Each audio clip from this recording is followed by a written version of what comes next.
Hey, what's up book lovers? My name is Maddie and welcome back to my channel. Today I'm here to bring you my June wrap up. So in the month of June I did a lot of traveling, so I didn't get to read as much as I wanted to, but I did still manage to read a few things and I'm just going to tell you about what I read today. The first book that I finished in the month of June was Dumplin by Julie Murphy. This is a YA contemporary following self-proclaimed fat girl Willow Dean, and honestly it was just really refreshing to read a YA story about a girl with a different body type. I find that so important because not everyone is super skinny and no YA book ever really reflects that. So I'm really glad that we got to see that kind of representation in this book. Willow Dean lives in this town with her mom, and her mom runs the beauty pageant in her small town, and it's like this huge big deal. Like this pageant is like a really big deal that people prep for months, and like her mom is like super serious about it, and her mom won when she was a lot younger, and her mom is also like just like really obsessed with weight and making sure that she fits into that dress that she won with when she was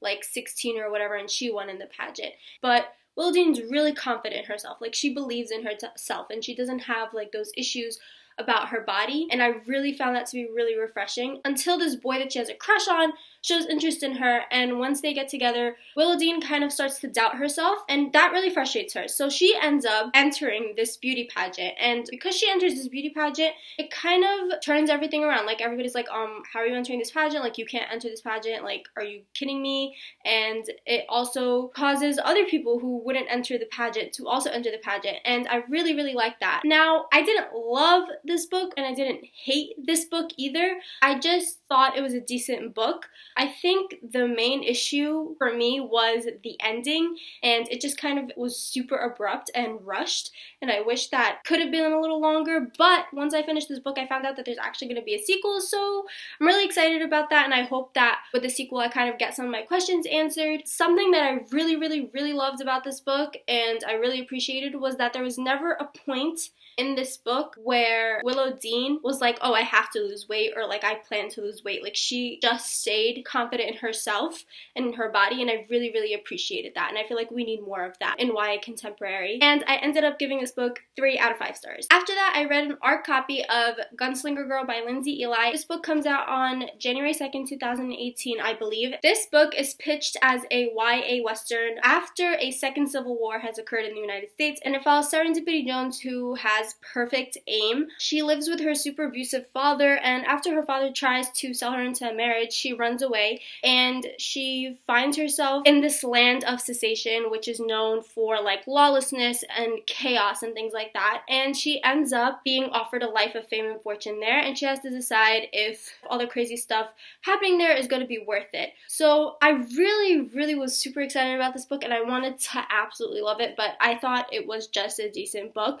I love Lindsay Eli's writing. I love the characters in the story and everything. I think what really got me though was that it felt more of a dark circus story than a YA Western. I've never read a YA Western before, but it definitely felt more like a circus story to me than anything. I also had a huge problem with the world building in this book. I didn't feel like the world building was that strong, and so for the most part I was super confused throughout the whole book. Even after finishing this book, I can't really explain to you what this world is like because I still don't really know what happened. Like a nice history lesson about the Civil War and like how everything happened and the consequences of it like would have been really nice, but that was not really addressed. I do really hope though that there's going to be a sequel. I don't think that there is one planned for now, but I really do hope that the author decides to write a sequel for this book because I do feel like there's more to tell and more world building to do. So I would be really interested in reading more in this world and more of these characters for sure. And I do think that a lot of people have the potential to enjoy this story, so I think you should definitely still pick it up when it comes out. And I'll definitely have more in-depth book talk coming out closer to release date.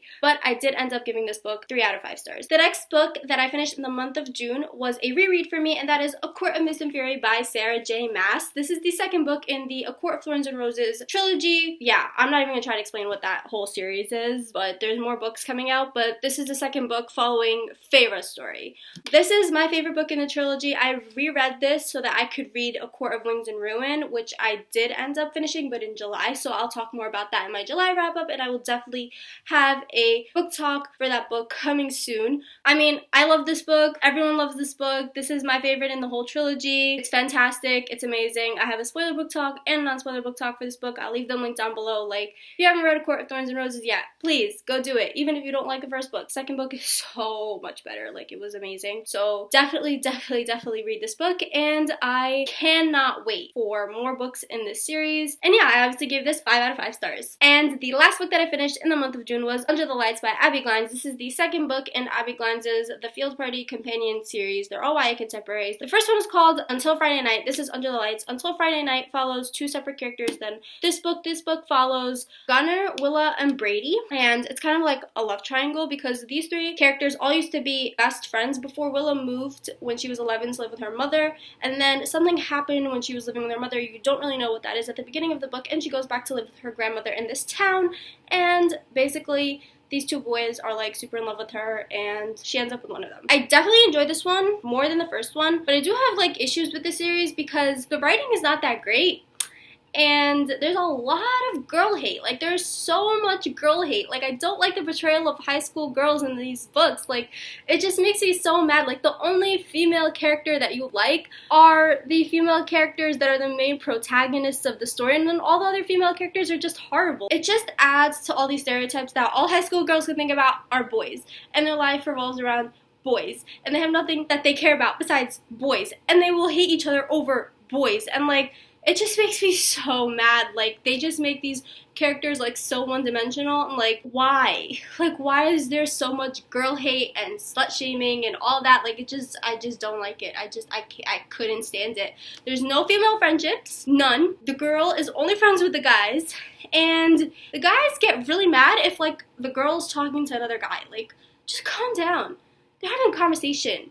Like, just relax, calm down. Everything's great. The world's great. Like, those 3 things just, they really irked me. But, like, at the same time, these books have such an addicting quality to them. I don't know. Like, I'm definitely still gonna read the last book, After the Game, when it comes out in August. That one's supposed to handle the really serious topic of rape, and I'm really hoping that it does it well, and I really hope that these tropes don't get continued, but I have a feeling that they are. So like, I kind of want to read more Abby Glines, but like, I'm not sure if all of her books are like that. So if you guys have read some Abby Glines books and can tell me like if her new adult is different than her young adult, definitely let me know, and let me know what your favorites are, because I want to read more, but at the same time, like, I don't want to read more if they're all gonna have the same kind of tropes that I really hate. And if you do love Abby Glines, then definitely recommend to me like what's the next series by her I should start, what's the next book by her I should read. So definitely let me know. And I ended up giving this book 3 out of 5 stars. Lots of 3 out of 5s this month. So now it's July and I am reading a ton more, and I'm so happy about it, and I'm loving everything that I'm reading. So I definitely can't wait to let you guys know what I've read in July when it comes up. And July is also the month of the biannual Bibliothon and the Booktubeathon, and I'm planning on participating in either one or both because they both occur during the same week, so might as well participate in both. Hopefully get some reading done during that week. Definitely let me know if you guys have read any of these books. Let me know your thoughts on them, and let me know what you've read in the month of June and what you loved in the month of June. Thank you guys so much for watching. I hope you enjoyed this video. If you did, please like, comment, and subscribe, and I'll see you next time with a new video. Bye!